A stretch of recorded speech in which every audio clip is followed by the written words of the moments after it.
Assalamualaikum warahmatullahi wabarakatuh. Baik, pada pertemuan ke-14 perkuliahan biologi molekuler kita akan membahas tentang kodon dan translasi.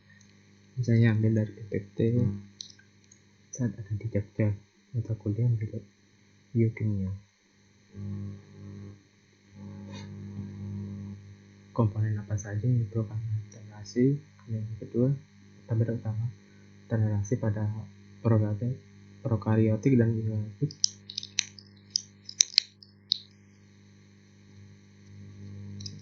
Kemudian apa saja tahapan dalam translasi? Ini ada pemodelan dari RNA, dari sintesis RNA, kemudian dibaca di sini menjadi bahan asam amino yang dibaca di translasi. Ini sentral dogma. Di sentral dogma ada DNA itu ada yang direplikasi atau diperbaiki, dan juga terjadi rekombinasi genetik. Setelah DNA direplikasi, kemudian terjadi transkripsi DNA dan sintesis RNA. Kemudian RNA yang sudah matang ada kodonnya, kemudian ada antikodon di sini nanti ribosom, kemudian disintesis protein menjadi protein.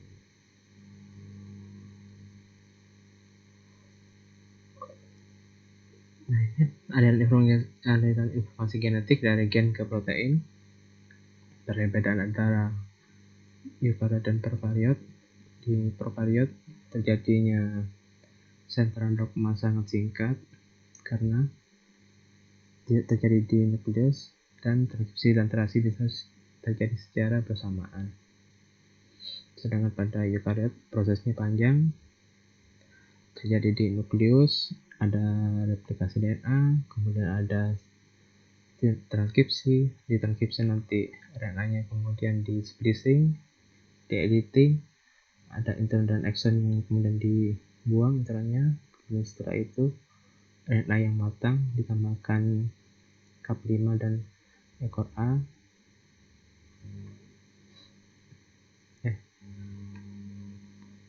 Nah, ini setelah itu RNA yang sudah matang ini kemudian dibaca saat translasi.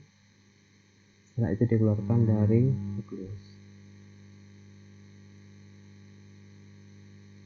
Translasi adalah proses pembacaan kodon menjadi asam amino yang saling bergabung melalui ikatan peptida.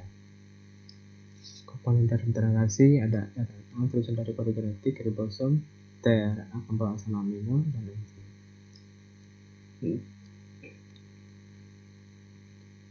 Tiga tahapan penting dalam proses translasi ada inisiasi, elongasi, pemanjangan polipeptida, kemudian terminasi. Inisiasi aktivasi asam amino untuk digabungkan menjadi rantai polipeptida melalui pengikatan oleh tRNA. Aktivasi asam amino untuk digabungkan ke rantai polipeptida oleh tRNA dalam sintesis protein. Asam amino ditambahkan adenosin 3 kunyit antikodon. Ini ATP diberikan menjadi antiperspektif. Genetik yaitu 3 nukleotida yang terdiri dari kodon. Kemudian kodon itu adalah kode untuk asam amino pada protein. Nah, tidak semua kodon digunakan dengan frekuensi yang sama. Terdapat variasi kodon yang digunakan antar spesies yang berbeda.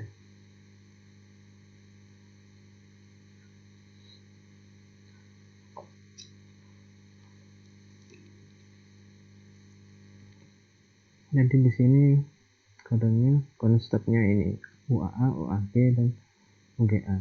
Tetapi pada organisme tertentu bisa jadi ini adalah bukan kodon stop. Sudah penjelasan ini.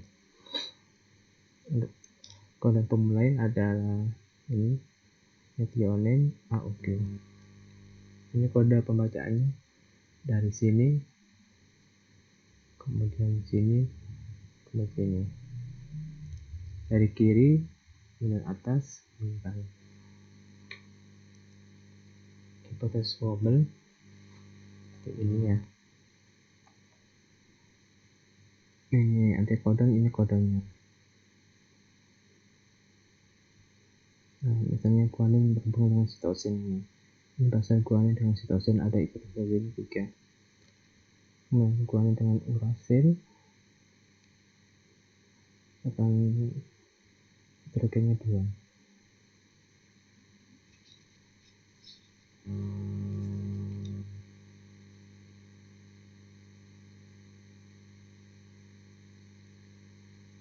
Keterkaitan antara DNA dan RNA untuk menjadi rantai polipeptida. Ini strand DNA yang mempunyai sekian yang sama sebagai RNA. DNA, replikasi, transkripsi, dan translasi. Strand DNA melengkapi RNA, kemudian sintesis RNA mengcopy strand ini.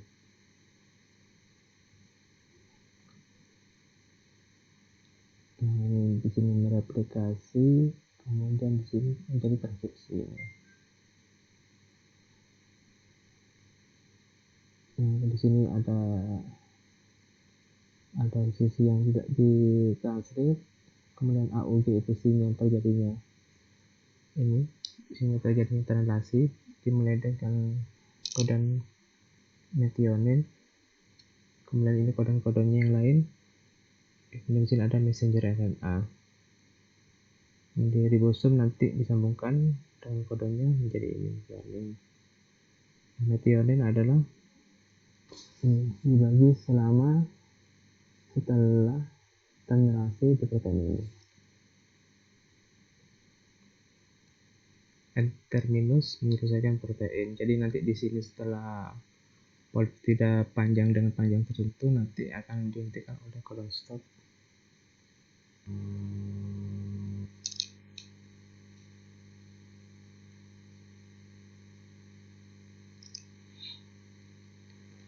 Kemudian ini bagian translasi. Di sini ada emotion code, ada kode mulainya.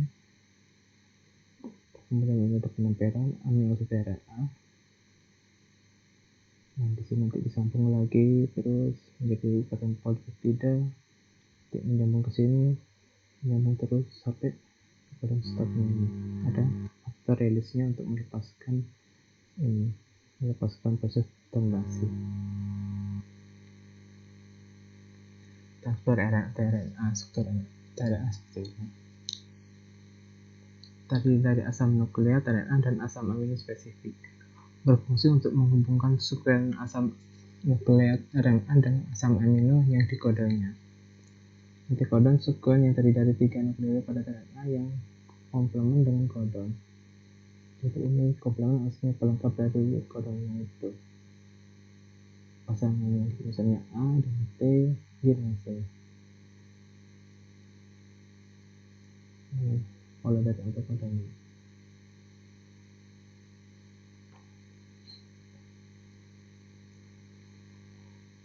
Dua faktor inisiasi IF1 dan IF3 yang terikat pada ribosom 70S yang menyebabkan disiasi kompleks 70S ribosom apabila mengikat RNA menjadi subunit 30S dan 50S. RNA dan IF2 yang membawa GTP RNA yang teraktivasi mengikat ke subunit bebas 30S. Setelah semuanya terikat, kompleks inisiasi 30S telah ikat. Hanya tRNA F-methionine yang diterima untuk membentuk kompleks inisiasi pada prokaryotik. Siloteran S yang telah teraktivasi akan membentukkan gabungan subunit ribosom kecil dan besar menjadi kompleks ribosom lekat. Kemudian selanjutnya urutan Sindel-Garno membantu ribosom dan RNA bergabung secara tepat untuk memulai translasi. Ribosom terdiri dari sisi A, amino asid, sisi B, peptidil, dan sisi E keluar.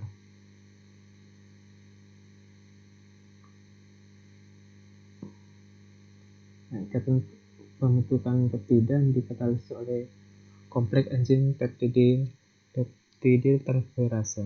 Peptidil transferase terdiri dari beberapa protein ribosomal dan Ribosomal RNA bergerak sebagai ribosim. Proses diulangi sampai terjadi sin terminasi.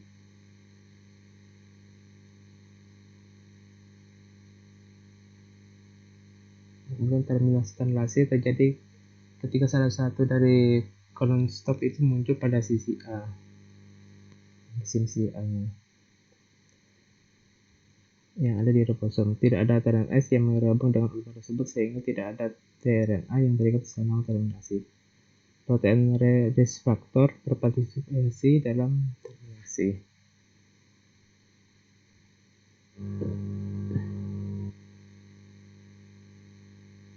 Nah, faktor prokaryotik ada ini faktornya ini, faktor eukaryotik ini, dan fungsinya ini adalah ini. Nah, pasca translasi protein ada pelipatan, ada modifikasi asam amino untuk sebagian protein, kemudian ada pembentukan struktur tertentu oleh enzim proteolitik. Kegiatan itu sebelum polipeptida yang baru ditranslasi menjadi aktif harus dilipat dulu menjadi struktur 3 dimensi terbangun dan mungkin harus bergabung dengan subunit lainnya, sehingga itu proteinnya kenapa harus dilipat, jadi pada protein yang belum fungsional menjadi fungsional. Nah, setelah protein yang fungsional itu sudah dilipat, akhirnya nanti ditransfer ke sel-sel tubuh untuk membentuk sel tubuh. Nah, enzim atau protein daripada proses pelipatan ada gesteran isomerase untuk prolin. Prolin hanya satu-satunya asam amino dalam protein yang membentuk ikatan peptida dengan terang isomernya hanya sedikit yang cocok dengan residu asam amino lainnya. Jadi selama pelipatan ada perubahan yang signifikan menunjukkan bahwa prolin isomer yang salah akan terbentuk pertama kali. Selain memiliki enzim mengkatalisis atau mempercepat gesteran isomerase untuk mempercepat pelipatan yang benar. Kemudian ada dua enzim pembentuk ikatan disulfid. Kemudian ada chaperones, yaitu suatu protein yang membantu untuk melahirkan pelipatan yang cepat dan tidak teragregasi atau tidak hancur. Insulin yang disintesis menjadi polipeptida tunggal, kemudian menjadi preproinsulin. Memiliki leader sequence membantu untuk ditransport melalui membran sel. Protein spesifik memutus daerah leader sequence menjadi proinsulin. Proinsulin terlibat dalam struktur 3 dimensi yang spesifik dan membentuk ikatan disulfid. Protease yang lain memotong molekul menjadi insulin dan 2 rantai peptida. Jadi ini proses pembentukan dari protein insulin.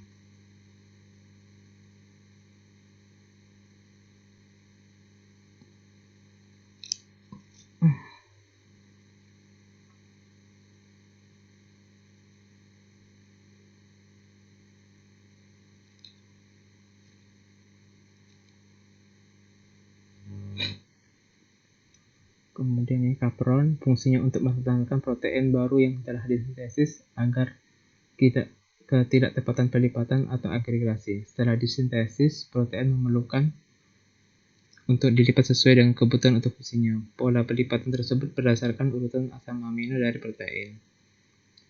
Chaperone adalah suatu polisubunit protein membentuk AG mirip dengan bangunan yang memberikan lingkungan mikro bagi protein. Beberapa protein dapat melipat ke dalam struktur 3 dimensi oleh dirinya sendiri tanpa bantuan dari molekul lainnya. Beberapa protein memerlukan chaperone untuk melipat, contohnya pada manusia, HSP70.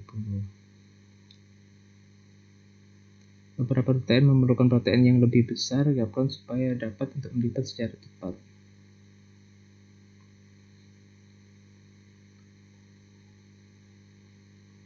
Nah, ini proses pelipatan dari proteinnya. Nomor 1, inhibisi aktivator atau turnover. Kemudian ada 2, adapter atau scaffolding. Kemudian ketiga, ini perubahan konformasi dan regulasi yang multi-step. Keempat, ini mengimpor protein ke dalam organel, masuk ke sini. Kemudian kelima, nukleus, ini meletakkan ke dalam sitoplasma. Kemudian hilang dari retikulum plasma. masuk ke retikulum endoplasma. Penempatan protein scan mengandung urutan sinyal untuk menentukan tempat tujuannya.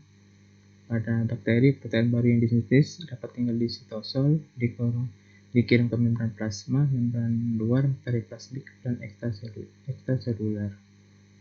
Kemudian pada eukariot dapat menempatkan protein dalam lingkungan yang dalam atau di dalam lingkungan sel, misalnya pada lisosom, mitokondria, dan lain. Sedangkan pada bakteri ini lingkungan luar sel. Kemudian polipeptida nasken, retikulum endoplasma, dan nukleokisel ditambahkan gugus karbohidrat untuk membentuk kompleks Golgi dan dimodifikasi dan dipilah untuk didistribusikan ke lisosom, vesikel secretory, dan membran plasma.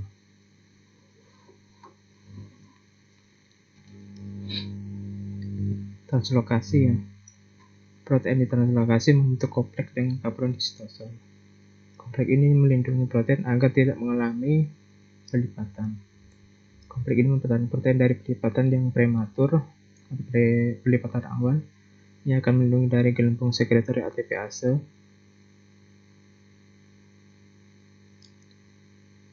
yang membantu selama perjalanan translokasi. Setelah protein ditranslokasi, lindar peptidanya diputus oleh protease yang terikat pada membran, dan protein dapat dilipat ke dalam bentuk struktur dimensinya yang aktif. Jadi proses pelipatan protein juga ada RNA, kemudian protein, kemudian ada sukuannya, kemudian tadi ada dibantu ini ada oleh kompleks ini.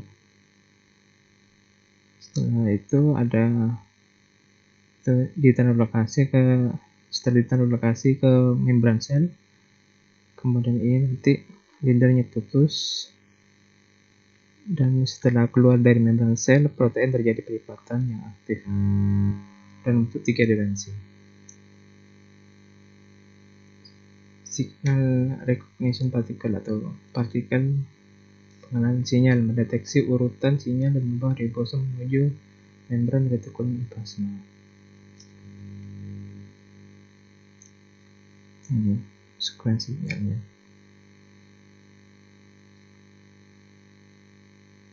Ini AUG, ini kodenya ya. Ini siklus ARP ke sini terus sampai sini. Di sini banyak protein mitokondria disintesis di sitosol dan import ke mitokondria. Pemrosesan polipeptida, rangkaian polipeptida mengalami pemrosesan dan pembentukan struktur 3 dimensi melalui proses modifikasi translasi akhir yang meliputi modifikasi akhir amino dan terminal karboksil, kehilangan urutan sinyal, modifikasi individu asam amino, peningkatan dengan reaksi samping karbohidrat, penambahan gugus isoprenyl, penambahan gugus prostetik, pemeriksaan oleh proteolitik, dan pembentukan ikatan dusulfida. Pada eukariotik terjadi pemrosesan setelah translasi, yakni protein yang disintesis di sitosol akan ditransportasikan ke dalam retikulum endoplasma. Selanjutnya dimodifikasi di dalam aparat Golgi sebelum diekspreskan keluar sel. Jadi protein yang sudah diproses di nukleus keluar membran sel, masuk ke sitosol kemudian ditransportasikan ke RE, dan sebelum dikeluarkan keluar sel lagi dimodifikasi di aparat Golgi menjadi protein yang aktif. Ini contoh dari proteinnya sintesis dari oligosakarida utama pada glicoprotein.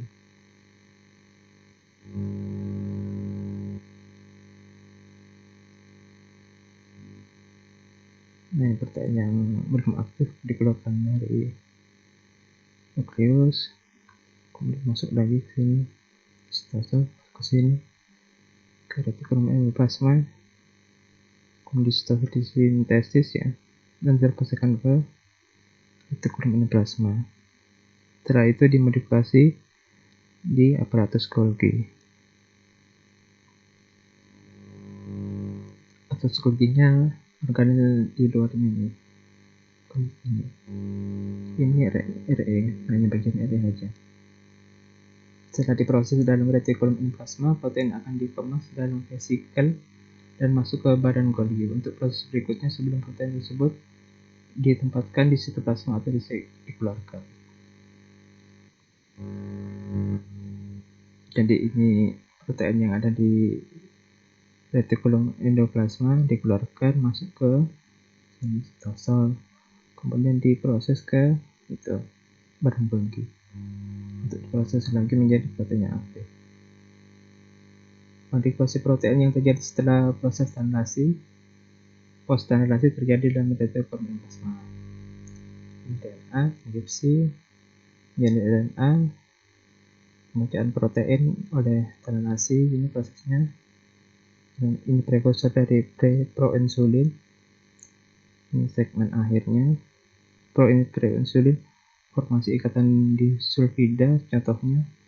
Modifikasi post-stanilasi, post-transkripsi untuk formasi ikatan disulfida. Kemudian jadi proinsulin. Ini protein proinsulin kemudian menjadi protein insulin. Pelipatan dan pengolahan protein terjadi di sitosol sel, organel sel, kemudian dikeluarkan keluar sel, diselipkan pada membran sel sebagai protein transport atau enzim membran. Produksi suatu protein oleh sel eukariotik ada banyaknya variasi atau regulasi pada setiap levelnya. Nah, proteinnya itu diproduksi dari sini, dari DNA, ini dari sintesis transkripsi, ada splicing RNA, ada ini transkripsi intron exon, kemudian ini ada splicing nanti di sini, intron exonnya dibuang menjadi exon, kemudian RNA yang sudah matang ada ekor akan ada cupnya, tudungnya, kemudian dikeluarkan dari nukleus, kemudian ke sitosol sini. Kemudian RNA mengalami degradasi, kemudian ada inisiasi sintesis protein, kemudian ada perlengkapan dari sintesis protein ini. Dan terjadi degradasi protein kembali, terus menjadi protein yang aktif. Peran urutan sinyal sekuen dalam penyuntikan protein. Protein yang ditujukan untuk retikulum endoplasma dipandu oleh sekuen sinyal terminal N. Protein yang tetap di sitosol tidak punya urutan sinyal. Ini adalah protein yang normal, protein yang sistolik, tidak ada sinyal sekuennya. Kemudian protein retikulum endoplasma dengan sinyal sekuen yang dihilangkan.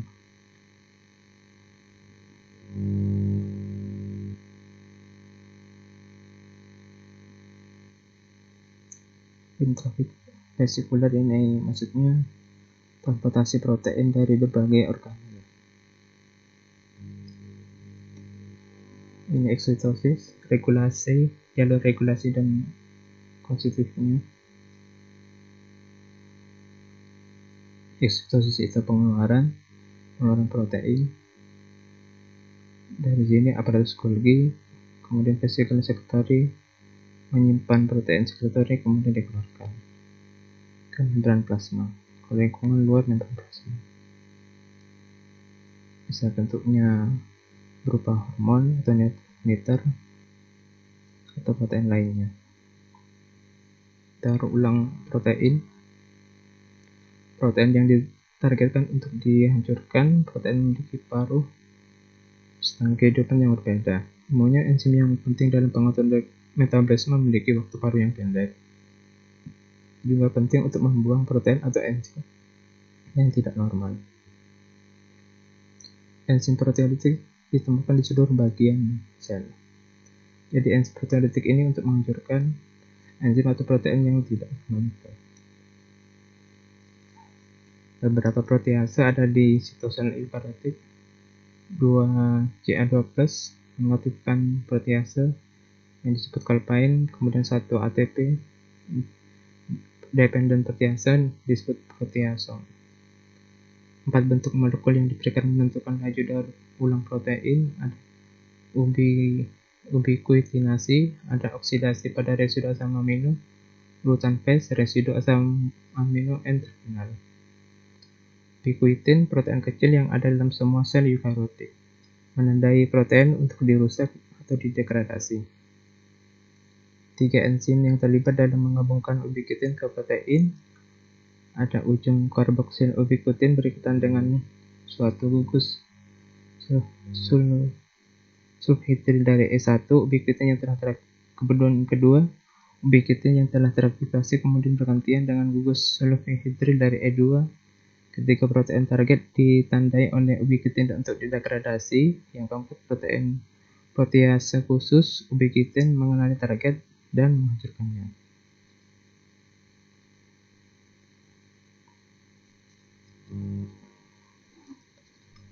Kemudian ketiga, phase sequence. Semua protein dengan massa pendek yakni waktu paruh kurang dari 2 jam mengandung satu atau lebih daerah yang kaya akan prolin, glutamat, serin, dan threonine. Kemudian residu asam amino N-terminal. Suatu protein dengan residu N-terminal berupa ini protein phenylalanine, leucine, trisin, tryptophan, lisin, atau arginin, memiliki waktu metabolik yang singkat. Kemudian terjadi protein dengan terminal lainnya memiliki waktu hidup yang lebih lama. Jadi waktu paruh intraseluler dari protein tertentu tergantung dari identitas dari residu asam amino ujung N.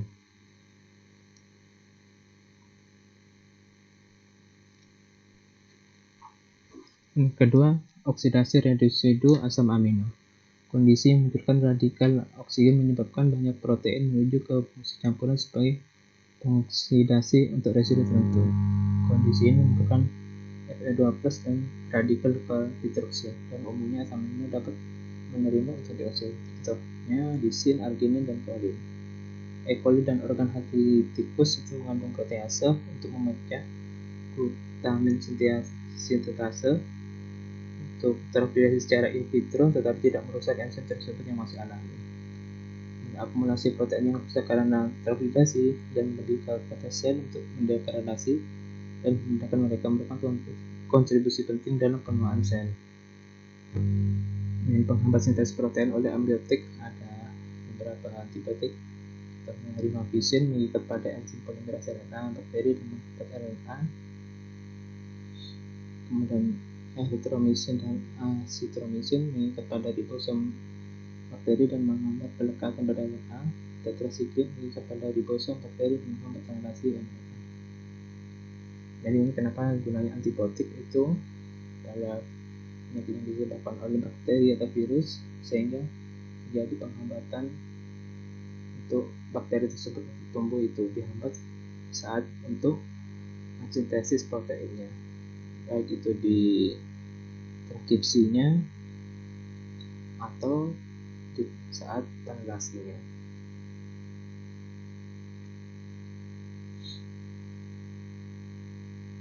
Yang mengapa antibiotik menghambat sintesis protein, mempengaruhi bakteri, dan tidak ada sel manusia.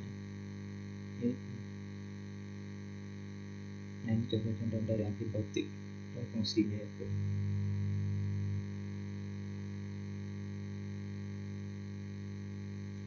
Oke, sekian. Terima kasih. Ini penjelasan saya tentang materi codon dan relasi. Jika ada yang ditanyakan silahkan, jika tidak, terima kasih. Assalamualaikum warahmatullahi wabarakatuh.